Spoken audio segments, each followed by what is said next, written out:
And thanks everyone for joining. I know it's a really hard time for a lot of people, both people who care about America and people who care about Israel and Palestine, and people who care about Lebanon, and people who care about the world in general. It's been a difficult time for me personally as well. So I'm really grateful to have the community of people in this newsletter. I didn't really imagine that when I started it. I just thought it was another writing project, but it is different in the sense that it gives me a chance to get to know people and have a back and forth, which I really appreciate. And one of the funny things that I find is that my wife, well, we're now actually separated, but she's a wonderful person, with very amicable. But one of the things that she always said to me was that she only really overwhelmingly encounters people who basically hate my political views.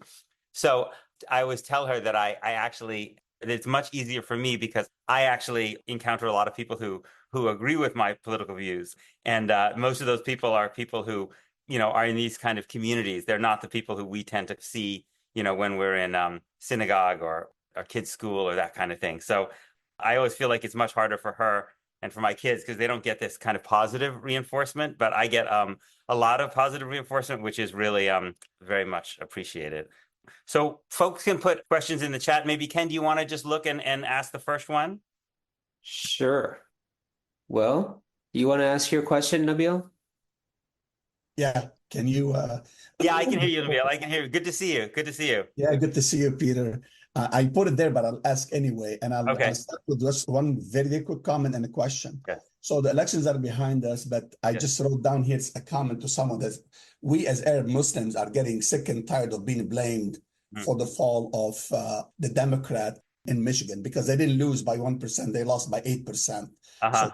Let's get that off the table for a quick second here. My question here that I put in here is where do we go from here with Trump and Bibi?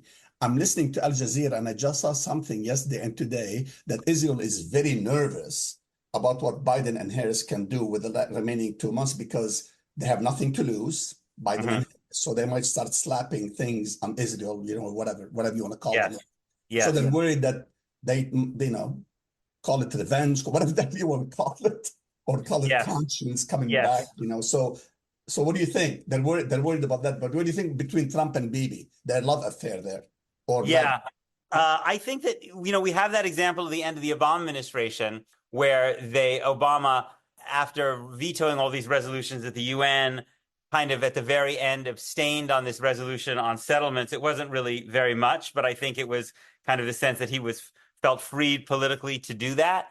But I don't know that Biden's instincts are the same as Obama's. And I think that Obama, felt that he could do this because he felt like he didn't have to worry about the politics anymore. Honestly, in my assessment, I think the assessment of a lot of people, Biden would have benefited politically from doing something while it still mattered politically. So the fact that he wasn't willing to do anything suggests to me that it was less influenced by his political considerations and more influenced by his own just ideological instincts. Whatever they did would probably be quickly repealed by the Trump people anyway. It would be useful to lay down a marker, but I just haven't really seen anything from Biden that suggests that he really wants to do that. I mean, I think that one of the things that I wrote about when Biden ran in 2020, I wrote a pretty long piece in Jewish Currents about his record as vice president, and I talked to a lot of people about it.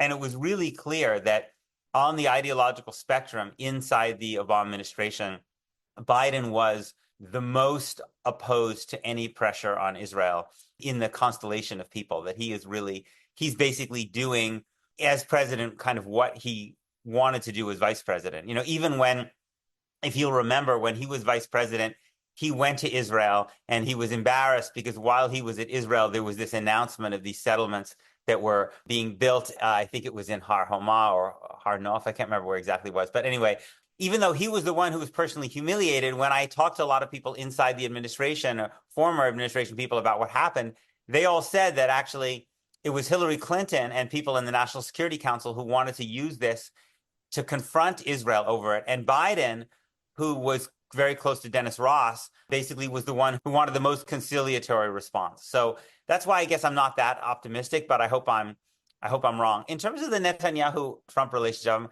I'm trying to write something for Jewish Currents about this because a few years ago I had the pleasure or the misfortune, what do you want to call it, of reading the memoirs of Jason Greenblatt and David Friedman and Jared Kushner. And the books are all kind of interesting in the way they depict Trump on this issue. And forgive me if I said this before, but basically what they all kind of suggest is that Trump was only really interested in himself.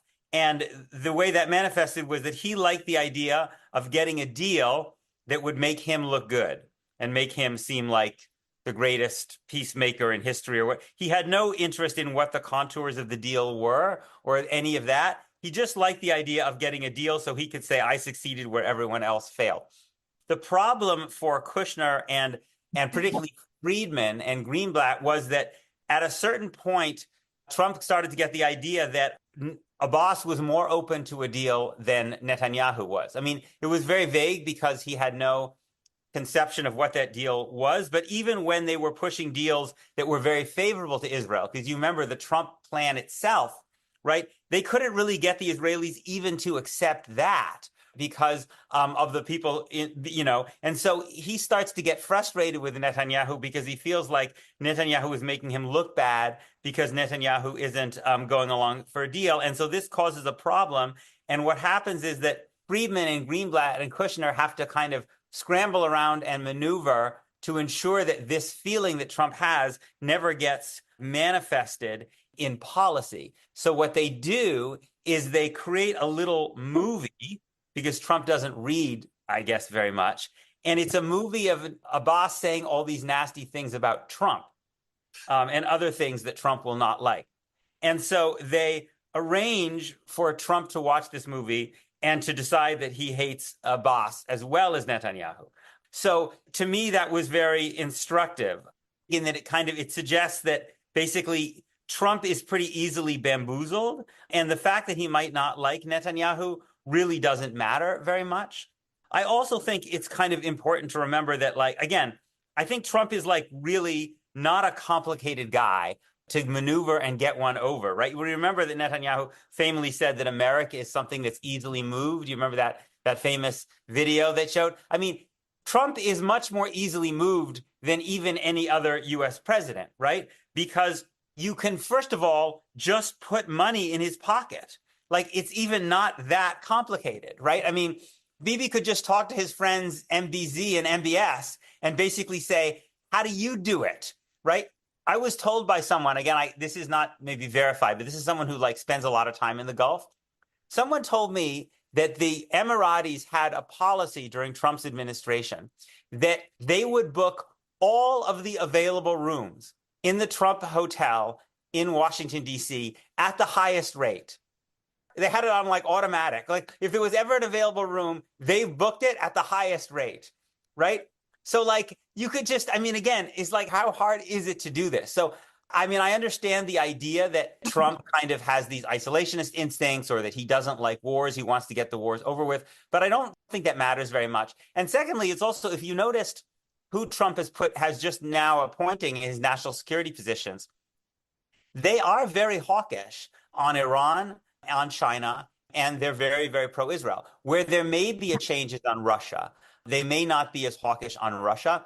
And there are a lot of China hawks who are just not that hawkish on Russia anyway, because they believe that China is the real threat. And they want to focus all America's military resources on China. So I don't think that you're going to see a policy on Israel and Palestine and Lebanon and Iran, which is frankly that different than what you would see from any right-wing Republican. Peter, just really quick, my response to what you just said, I wrote it before he actually said he would go to the highest bidder. And I said he might be facing a son-in-law crisis because he's got a Jewish son-in-law and a Lebanese son-in-law.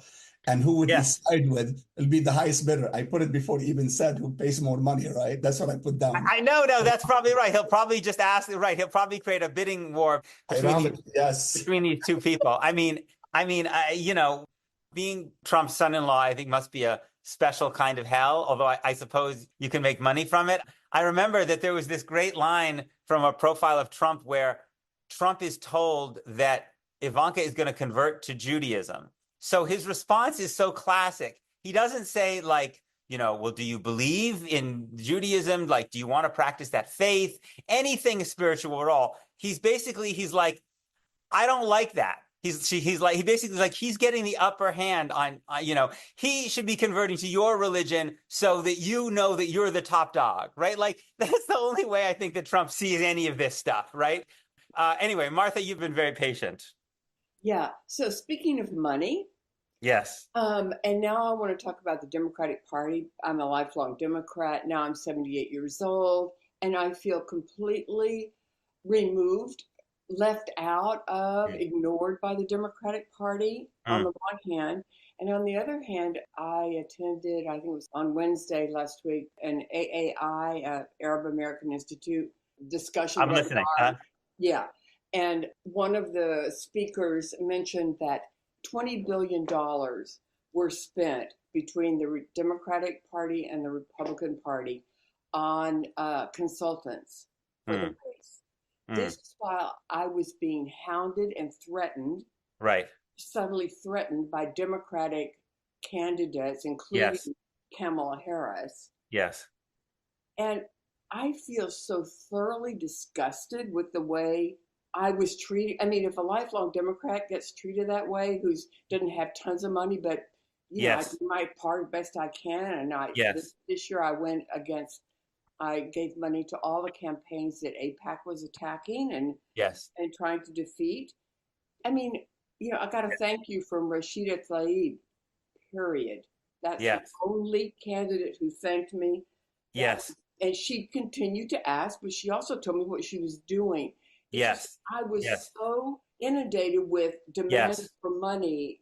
Yes, I think what you're saying is really important. That I think one of the problems with the Democratic Party is its relationship with consultants. This is not something that is new, but I think it's a really significant issue. I mean, I think first of all, I just think there's a lot of corruption in the system.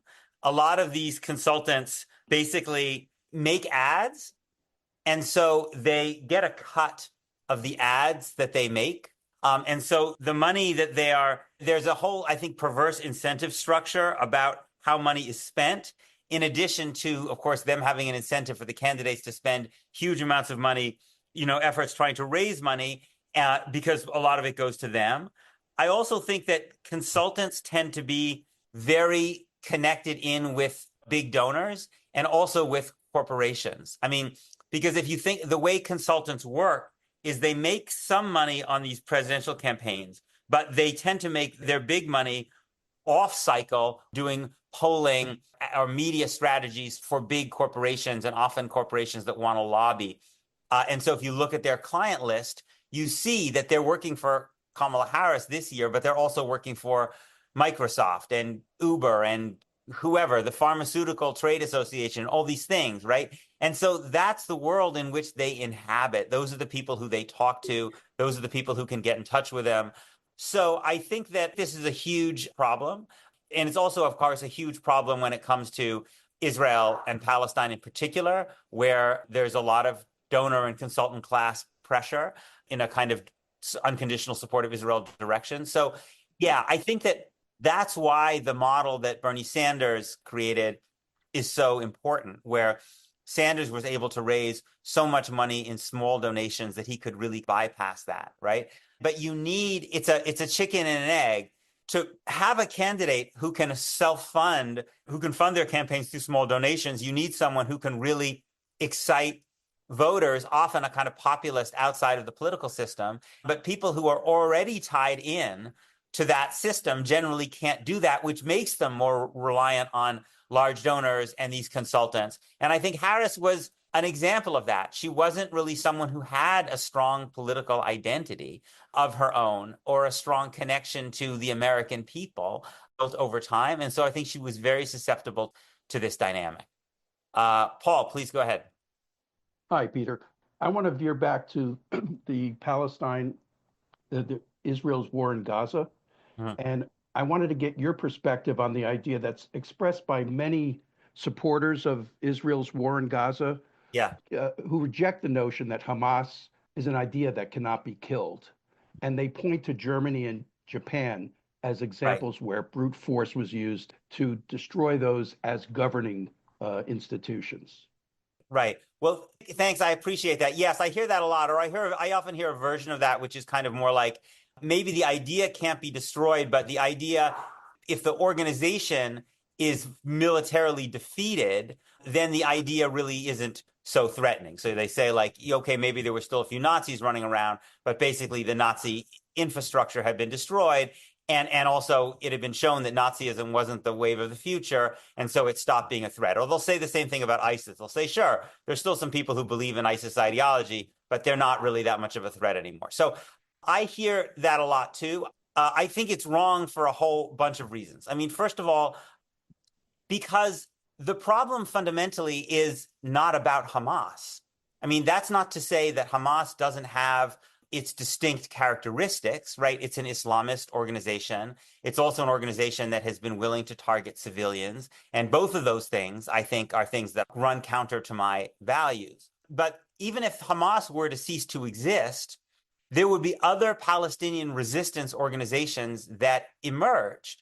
You know, it's not like Israel didn't have any problems with Palestinian resistance, including Palestinian armed resistance, including even Palestinian armed resistance against civilians until Hamas came along in 1987, right? Israel was dealing in the 1970s with airplane hijackings, with the Munich Olympics attack, with the Ma'alot massacre. None of those were committed by Hamas. None of them were committed by Islamist organizations. They were committed by nationalist and leftist organizations, because Palestinians are going to resist if they lack basic rights. Now, they're going to resist in a whole range of ways, and they have resisted in a whole range of ways. And Israel may have some influence over how they resist, because Palestinians are going to look at what works and what doesn't work, which is why I very, very frequently say that if you oppose, as I do, attacks on civilians, it's incumbent upon you to support nonviolent Palestinian efforts that are in accordance with international law. But so the first point is that even if Hamas did cease to exist, it wouldn't solve Israel's problems. A new organization would emerge. Whether it was Islamist or not, ultimately, in some ways, wouldn't necessarily make all that much of a difference from Israel's point of view, right? The second thing is that Hamas recruits from, and not only Hamas, but especially Hamas, recruits from families of people that Israel has killed, right? It's a pretty natural dynamic that people want revenge when their family members have been killed. And we've seen this, studies going back to the Second Intifada that show when they did studies of suicide bombers in the Second Intifada, they found that they were disproportionately likely to have had close family members killed or injured or jailed by Israel, right? I mean, this is something that even people like David Petraeus, right, who are not exactly like notable doves, right, kind of figured out in Iraq, that basically, like, for every quote unquote terrorist, whatever person you kill, you're also likely to produce a whole bunch more, because you're creating people who have seen their families killed, right? Especially when a lot of the people who you kill are not even actually armed combatants, but are just people who happen to be in the wrong place at the wrong time. And we're seeing this now. Like, I might do a video about this because I just thought it was so enraging and good for the New York Times, because I know they get a lot of criticism, but the New York Times just had a piece up today basically about Israel's war and strategy in Gaza. And I mean, literally, it validates every single thing that people who were warning about this war, again, many of them Palestinians, were saying right at the beginning, that Israel is going back. Israel's in the north of Gaza, right? Do you remember? That's the first place that Israel went in after October 7th.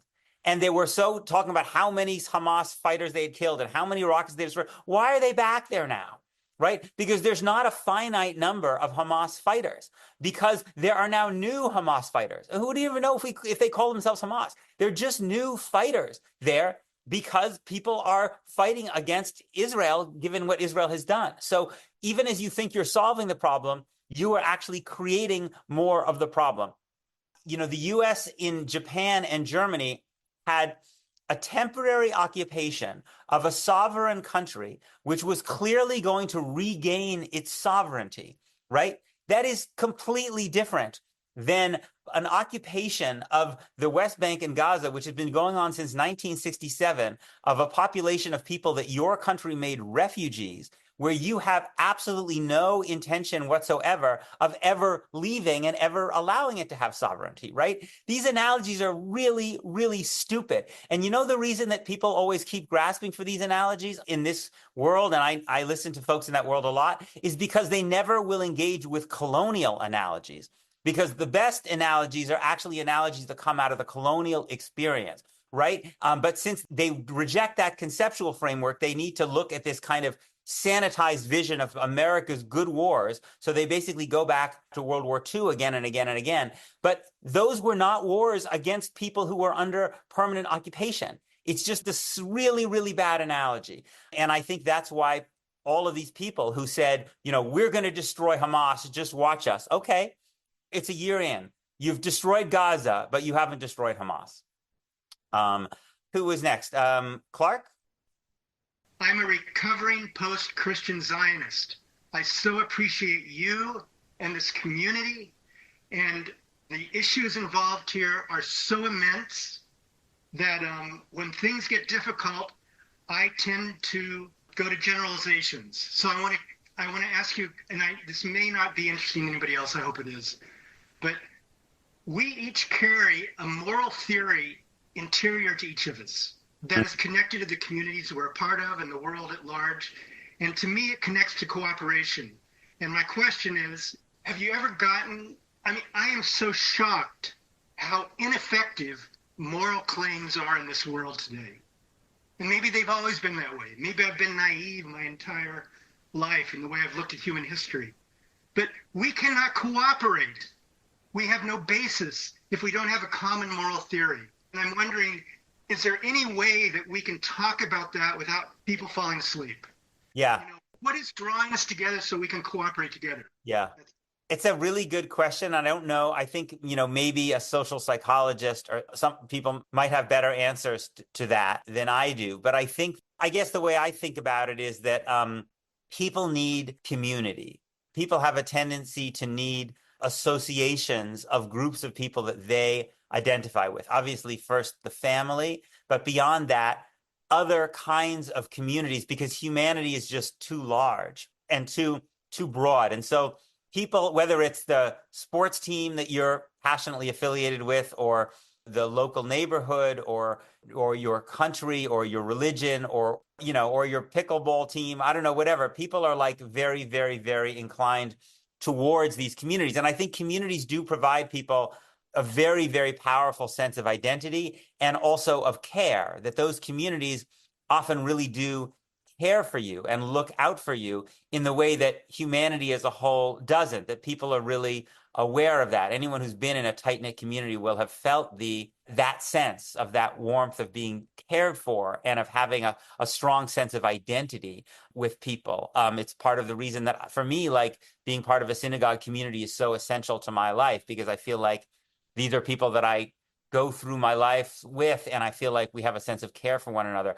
But the problem is that the flip side of this is that oftentimes the stronger the sense of in-group identity, the less care there is for people who are outside of that, or the more easily that sense of solidarity can be kind of weaponized to the dehumanization of others. And it seems to me that especially in circumstances where you don't have the opportunity for kind of, I think what Said talked about, which was kind of like interactions and conversations in conditions of relative equality.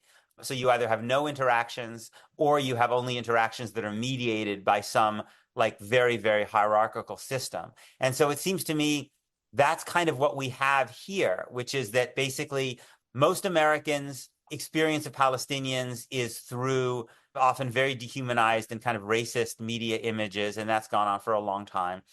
It's also true for Israelis. And if Israeli Jews are having interactions with Palestinians, for the most part, they're in such a hierarchical environment that they're not really likely to produce a kind of real sense of empathy any more than would have been the case in the American South or in some other extremely hierarchical environment. And similarly for American Jews, who are, you know, a combination of those two things. So, and I think that's what kind of allows this dynamic to take place. In some ways, to me, what's more fascinating is not that. It's that group of people who, despite all of these dynamics, actually still have a very powerful universal moral instinct. although it's very moving to me to see people who have a very strong connection to Israel-Palestine be involved in this issue, I almost find it more remarkable and more extraordinary when people have no personal connection and are subject to all of these forces of that one should only care about oneself or one's group and this dehumanization, but still do. And I think there is a category of Americans that has always been there throughout American history, goes back to the abolitionists, to the people who went south during the civil rights movement, people who opposed the Vietnam War, people who are protesting. And I think that there is a noble tradition among a certain cadre of Americans to be able to be seized by a moral cause, a kind of moral impulse, even if they have no personal experience with it. You know, that may be the case for you. And I find that really, really deeply inspiring. And it's part of the reason that I get so angered when I feel like Jewish leaders basically take every opportunity to try to smear people who are Christians, you know, or frankly, just secular people, but not Jewish, as anti-Semites, or kind of take the position, wait, why are you interested in this issue? It must be because you have something against the Jews. It's like, no. These are the people who we rely on in every great moral struggle to basically be willing to sacrifice something. They were also generally the kind of white people who were involved in Black Lives Matter, or the kind of people who are now going out into the desert in Arizona. I met some of these people when I was down there and putting out water for undocumented migrants, even though that's illegal. Like, these are that category of people. Like, thank God they exist. And they should be celebrated, you know? And so anyway, to me, those people are really, in some ways, the most inspiring of all, because they have the least impetus in a way, or need to do it for any personal reason, but they're doing it because they do have a sense of human solidarity. And as you're saying, human solidarity is such a frail impulse, tragically, for most people. I guess, George, good to see you. I wanted to ask a question in terms that would relate to you personally and how we operate. And I'm thinking between now and January 20th, I think, when Inauguration Day, as well as after that, I'm exposed to a variety of people. Yourself, Norman Solomon, reading Tarak Bakoni's book, obviously Rashid Khalidi. And I see I have MSNBC on the screen, and obviously Rashid Khalidi, everybody is totally invisible there. And my question is, in terms of collaborating between you and people like Rashid Khalidi, or people like Jonathan Kattab and other people, whether it's through Christianity, Judaism, Muslim, through Palestinian and other, it seems like we're often talking to those who already know and not reaching people who don't know. Yeah. And I'm thinking more of the people that might be able to hear us, not the rabid right-wingers, both through YouTube videos and through appearances. How can we people break through a little of this to be more visible and heard? Yeah. I don't know. I think you're right. There is that danger of talking to people who you agree with. Although I think there is some value to that too, because I think people need, people have questions and they also need to be supported.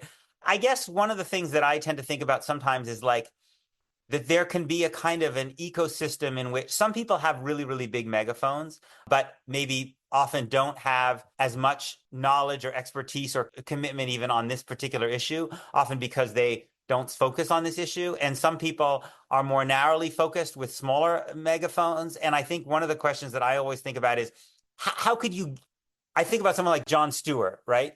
I think Jon Stewart's instincts on this question are basically, to me, seem pretty good. But, he's not an expert on this issue. Doesn't specialize on it. And I think also he's probably subject to various kinds of pressures like many people are. And you think, imagine if you could get an hour between Rashid Khalidi and Jon Stewart, how valuable that would be. I mean, Ta-Nehisi Coates is now, I think, like the great example of that, right? Because he has huge megaphone, didn't focus on this issue, but made this effort to basically spend a lot of time with people who empowered him and developed a relationship with him in which now he is taking these ideas and bringing them forward. And I suspect also will be using his platform to try to elevate them. So I think whether it's celebrities or politicians or just people in the media who have a bigger megaphone, one of the things that I try to do is I try to just offer myself as a resource to people who I feel like whose instincts I think are good, but I also feel like don't have the time to necessarily spend as much on this issue as I do. And I also feel like I sometimes can try to do that for other people, like, which is a great source of, like, I'm very grateful to do that. Sometimes there are people who don't have as big a megaphone as me, not that mine is that big, but they've written something or they have an insight, and I can maybe put them on this Zoom call, or I can promote their books. And because the hierarchies between Jews and Palestinians, or frankly, everybody and Palestinians, are also so great, that oftentimes it's Palestinians who know the most, have the most valuable insights to offer, but the least access to an audience. And so all of us, I think, who are in this position that I'm in, I think have an obligation, especially to try to change that, and also to elevate the voices of people who are often closest to the realities, but have the least voice to actually talk about what they see. Ken, do we have a question? Ken, by the way, whatever Ken is earning, he should be doubled because of today. This was like the most stressful. I put him in the worst possible situation. The link was wrong. He's been emailing frantically, like a call service center with like angry customers. So, and he's doing it in the middle of the night in Japan. So anyway, thank you, Ken. I really appreciate it. No problem. We have an earlier question from Anne Murphy. I am deeply worried about immigrants, those with legal papers as well as others. I heard this morning that they are talking about abolishing TPS and humanitarian paroles. What can we do? Yeah, thank you.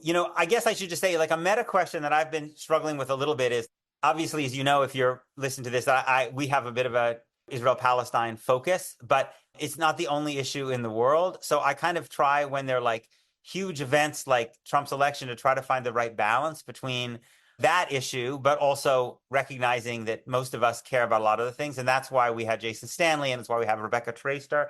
And so I think in the weeks and months to come, we're kind of going to just go back and forth a little bit between the kind of some of these broader issues. But if you have a very strong preference one way or the other, let me know.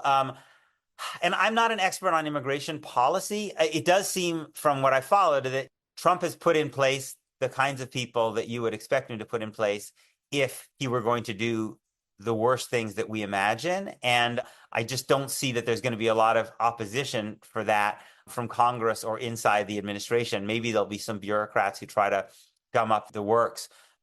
I think that there will be the courts. A lot of people will be going to the courts. So we'll see how well the courts hold up, because courts historically in the United States don't tend to hold up very well when there's a popular kind of fervor in a certain direction. But I do think organizations that are working with the courts are going to be important, and they're going to need support, the ACLU and other groups that work on immigration. And then I think also people are just going to have to figure out how to organize in their states and in their communities. Maybe there will be states where there's a standoff between the state or the city and the federal government, and also just in terms of what local people can do.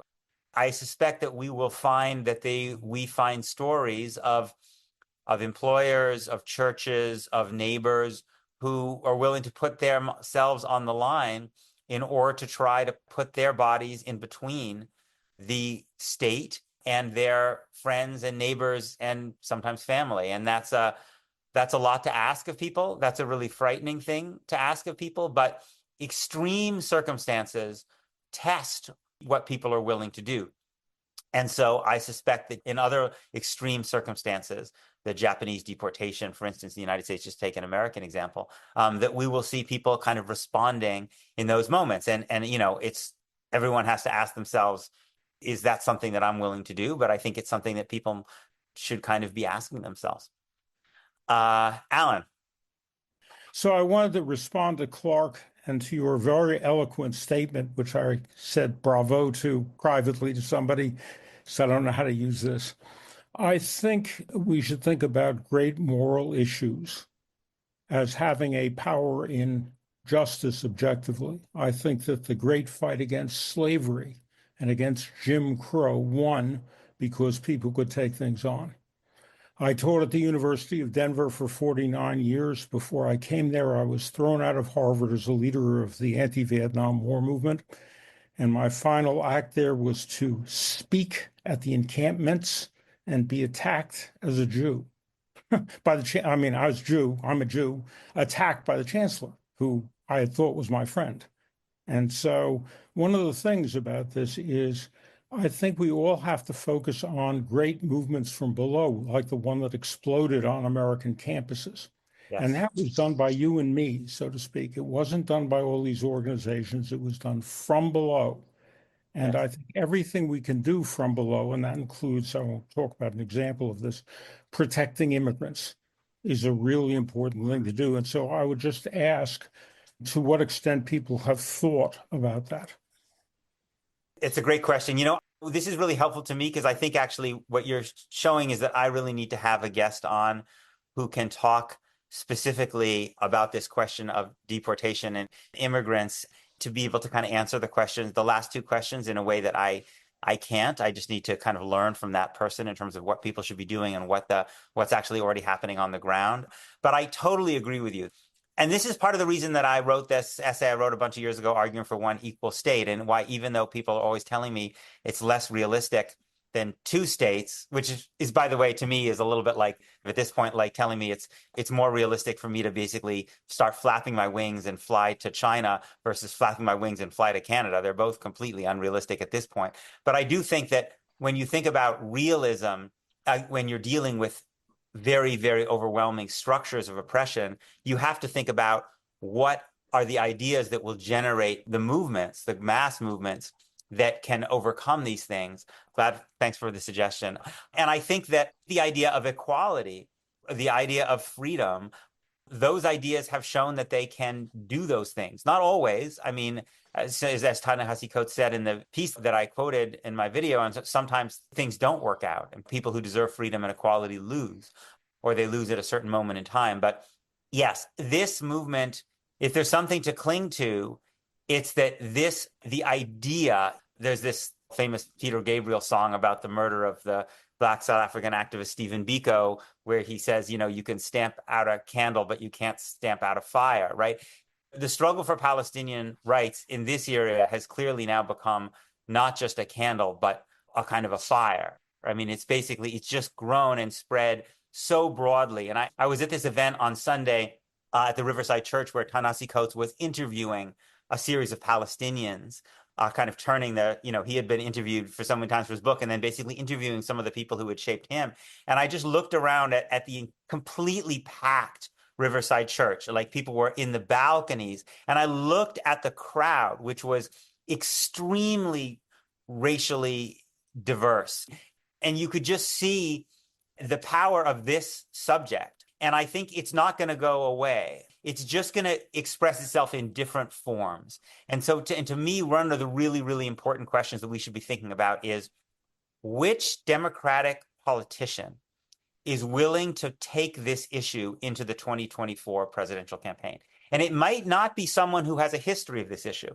Remember, when Howard Dean picked up the issue of the opposition to the Iraq War in 2004 and briefly became the front runner for that campaign, it wasn't because Dean had a history as a lefty, but he saw an opportunity. Politicians are opportunistic. They see opportunities. If you can find a politician who, even if who sees the potential opportunity in this issue, I think you could have a presidential candidate in 2024 who can turn the field on its head with the power of this issue, especially if it's combined with some other issues that people care about. And that could change the Democratic Party. And I think the Occupy movement rose and fell, and then Bernie Sanders came along. And he was taking that energy. And so I think one of the really important things to think about it is, how does this movement begin to start to express itself in the political system? Ken, do we have a question? Sure, from Chris Ing. On the question of Israel and Palestine, you've mentioned you're part of a community that largely disagrees with your views. Do you have any personal examples/stories of when you've been able to change someone's mind? What were the preconditions for that? It's very rare, I would say, where I can think of an example that I have changed someone's mind. And I guess that's some ways frustrating. I suppose I would like to think I can change people's minds, but I guess when I think about how my own mind has changed on things, because I've changed my mind on this issue and a lot of other issues, it's not really because of one thing. It's because of a series of different things that kind of evolve over time, you know? And I also think that in a lot of ways, you know, one of the points that Coates made about the civil rights movement was the civil rights movement was not changing the minds of that many white Americans, but it might have been influencing their children, a younger generation of people who were not as set in their ways. And so while I can't really think of very many people in my cohort whose minds have been changed by me, I do notice that even in the communities that I'm part of, which tend to be, because they're more in the kind of Orthodox world broadly defined, tend to be more strongly, unconditionally pro-Israel, that there really is a generational gap there too. And sometimes I think that the people who are my age and older don't even realize sometimes how much of a generational gap there is. But some of the things that are most like, when something happens to me, it's funny because like after shul, we'll be at Kiddush and people are milling around. And I'm kind of conscious of maybe like who wants to talk to me and who doesn't want to talk to me because of my political views, which are not very popular. But sometimes people come up to me, and younger people sometimes come up to me because there are younger people. And it's disproportionately them who actually say, I really appreciate what you're saying. And there are these organizations of young people that are emerging. So I think in some ways, I guess it's a long answer, but I don't have a lot of examples of people who I can think of. I've changed that person's mind. But I do think that sometimes when you put things out there into the world, that you don't know who might be picking them up, or you don't know who might have been influenced by a whole series of other things. And maybe you then can be part of that, you know, part of one of a number of things that starts to make people move over time. And I think also people don't move necessarily as individuals. Community is so important to people that people often need to feel that there is a community of people who are willing to also move, or even family members. Eyal Press has this book he wrote. I'm forgetting the name of it. Maybe, Ken, you can find it. It's basically about people who, under conditions of great moral stress, act in really heroic ways, kind of just like what we were talking about a minute ago. And he does a whole bunch of case studies of why people do these things, like people in the former Yugoslavia who are Serbs but risk their lives to protect Bosnians or whatever. And one of the points he makes is that oftentimes they're not doing it alone, that they have some support network. Maybe it's they're a sibling, or maybe it's somebody else or some little community they have. And so I think that in some ways, like the more one can stitch together those little bits of communities, the more then people can feel like they can make this change. Because it's not only an intellectual thing or moral thing, it's an interpersonal thing, right? People need to be able to feel like they are supported interpersonally. And I'm really excited. It's been really gratifying for me to see whether it's more groups that have been around for a while, like If Not Now or Jewish Force for Peace, or newer groups like the Halakhic Left. You see that they're creating these communities. And I think those things are really important for people. Jeffrey, we only have 5 minutes. So why don't we take maybe Jeffrey and Ellen, Lillian, do you want to all ask the questions together, and then I'll try to give some response? Maybe you can just make them on the shorter side. Sure.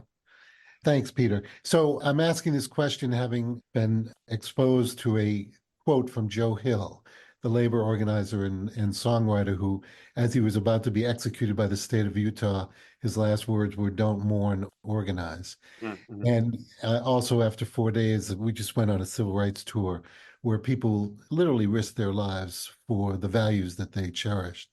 So all of which is a background to the question of what do we do now? And I know it's a big question and not easily answered, but it would be nice to start the conversation, because after we get over the major disappointment we've had with this election, it's time to move forward. Yeah, thank you. Elle, please go ahead. My question is, when you heard that something was happening in Amsterdam last week, mm-hmm. How did you go about, what steps did you take to try and find out what was going on? Oh, that's a good question. When the Amsterdam thing happened, it was so near the Trump's election. I was so depressed that, to be honest, I was mostly listening to a diet of only NFL-oriented podcasts, in addition to some Daf Yomi, as I just couldn't really bear anything. So it took me a little while for the Amsterdam thing to encroach. Let me answer the first question. In terms of what to do now, I don't necessarily know that I have a great answer. That's one of the reasons I want to talk to Rebecca Traister about reproductive rights, and then someone on abortion. I've reached out to some people who can talk about, I've reached out to Nicole Hannah-Jones and some other people who maybe we could have a conversation more about race and white supremacy, because I think I can't answer this question in a more general way. Again, I think on Israel and Palestine, which is something I focus more on, I think that the question which is really important for smart people to think about, is how to take the energy of this movement.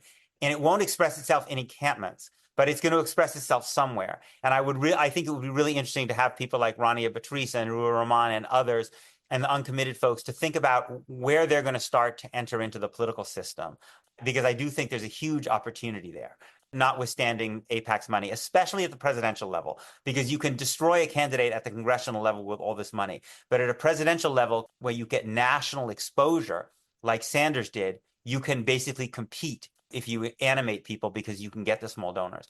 On the question of Amsterdam, I started looking I was just looking online for people who basically were either coming out of the Netherlands or were people who were actually doing reporting there. So one of the first things I saw was a piece that I linked to by a reporter in the Forward, who, to his credit, talked to a lot of people in the Jewish community in Amsterdam, right? And the story they were telling was a lot more nuanced. They were saying that there were threats of anti-Semitism. They were worried about anti-Semitism, but they were also saying that these soccer hooligans had been very provocative and had been part of this, and had in some ways not done them any favors by coming to Amsterdam and basically acting like, racist assholes. I also saw a very useful thread by Mouin Rabbani, which unfortunately I only saw after I did the link, but who I interviewed a while back, you may remember, who's of Palestinian descent, but he's actually Dutch. And he did a long thread about the history of these things. I think that, I guess what I try to do is, I just want to always try to think about like who I can go to listen to who's centering the humanity of everybody.